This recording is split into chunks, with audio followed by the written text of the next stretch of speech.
The thing you think is helping you close deals is the exact thing that's costing you them. And you're doing it in almost every sale. You just don't realize it. I'm Josh, the sales guy, and today we're breaking down why pressure in sales doesn't work anymore and what actually does. Pressure doesn't create diamonds in sales, it creates coal. And most of this industry has been chasing a myth that if you push hard enough, tighten the screws long enough, and manufacture enough urgency, you can force greatness. And for a long time, that looked to be true. But today, pressure doesn't create commitment. It creates resistance, regret, cancellations, loss of trust, reputation damage. In other words, coal. Let me tell you a quick story. There was a lump of coal named Carl. Carl wanted to shine. He saw diamonds being chosen, admired, valued. So he believed the same thing everyone else believes. Pressure makes diamonds. So Carl started applying pressure.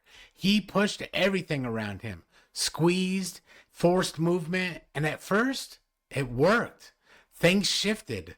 Space opened. Carl felt powerful. See, he thought, pressure works. But then it stopped. The rocks hardened and they pushed back. Carl wasn't admired. He was tolerated, avoided, still coal. Now isolated. Exhausted, Carl finally stopped.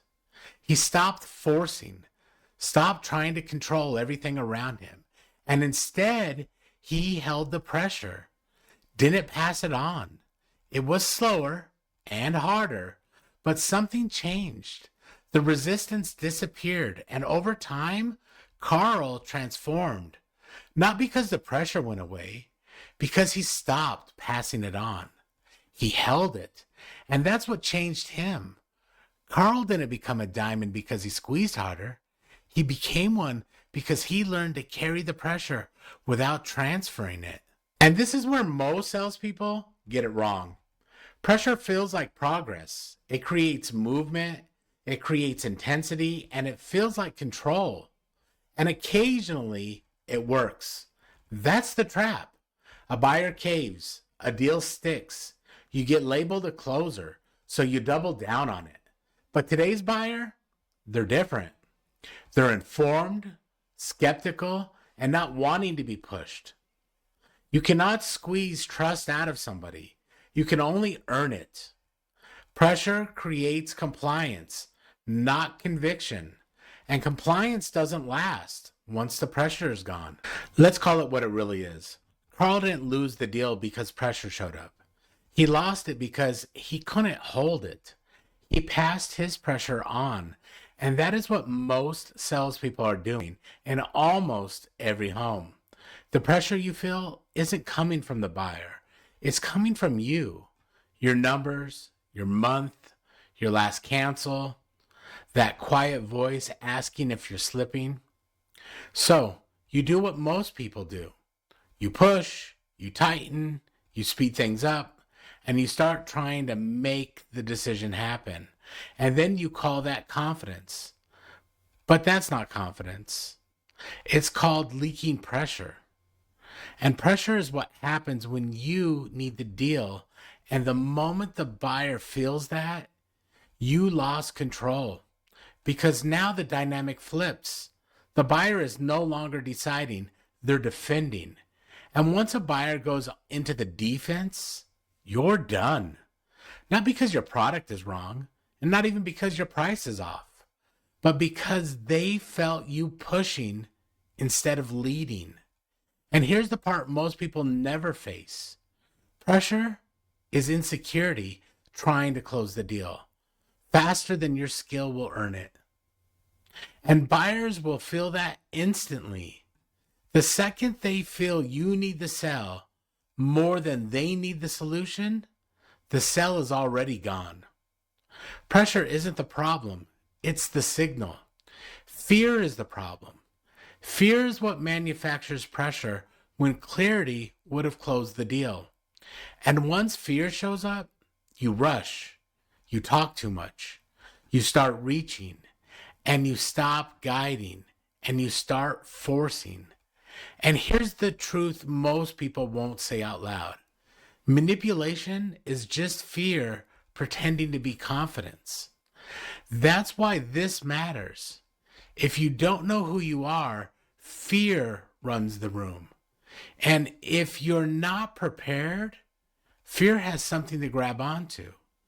And when fear takes over, you don't lead the buyer, you react to them. You'll call it urgency, but it's not urgency. It's FOMO, the fear of missing out.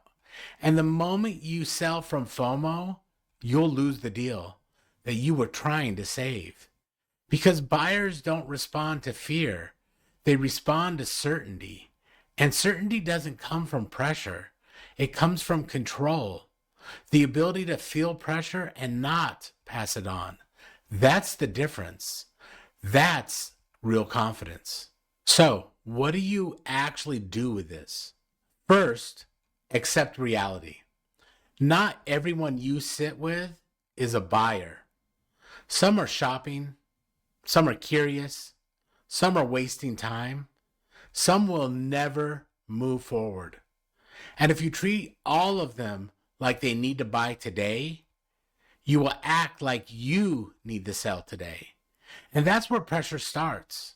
You cannot win them all. The moment you accept that, you stop chasing. Second, your job is not to sell. Your job is to guide.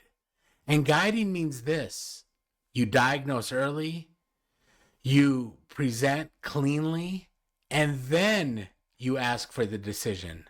No dancing, no squeezing, no over talking. You invite the decision because clarity requires a close.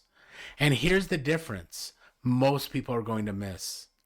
Pressure tries to force a yes, but professionals make it safe to say yes or no. And that is control. If they're a real buyer, they'll move.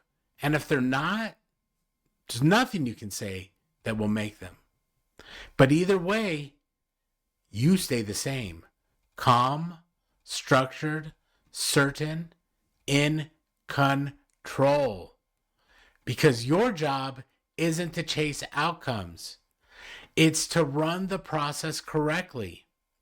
And here's the long game most people ignore. Pressure might steal a deal, but it destroys the next 5. No referrals, no reviews, no callbacks, and no second chances. Professionals play a different game. They build trust. They build reputation. And over time, that compounds. Amateurs chase.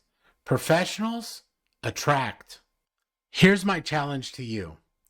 The moment you feel pressure rising in the home, don't push the buyer. Check yourself. Ask, is this urgency real or is this fear? Am I guiding or am I reaching? Am I holding pressure or leaking it? Then do something most salespeople don't. Slow down, lower your tone, and ask one clean question. Then stop talking. Let the room breathe. And if it's not there, be willing to walk. Because the strongest position in the room is the person that does not need the outcome. That is control. That's real confidence. And that's what separates people who close deals from people who build careers. Because closing with discipline builds something. Closing with fear burns it down. Pressure will always be part of the job. It always will be. The difference is what you do with it. Amateurs feel pressure and pass it on. They rush, they push, and they try to force decisions. Professionals do something different. They absorb it. They slow the moment down. They bring clarity to the room. They guide the buyer to a real decision because the goal should never be to create pressure. The goal never was pressure. It's always been certainty. And certainty doesn't come from intensity. It comes from control. Control of yourself, of the process, and of the moment. And when you have that, you don't need to force the sale because you'll earn it. Remember this. Most salespeople react. Professionals remain steady. That's the difference. Anyone can push. Anyone can stack urgency. Anyone can try to force movement. Very few can sit steady. Very few can hold pressure without leaking it.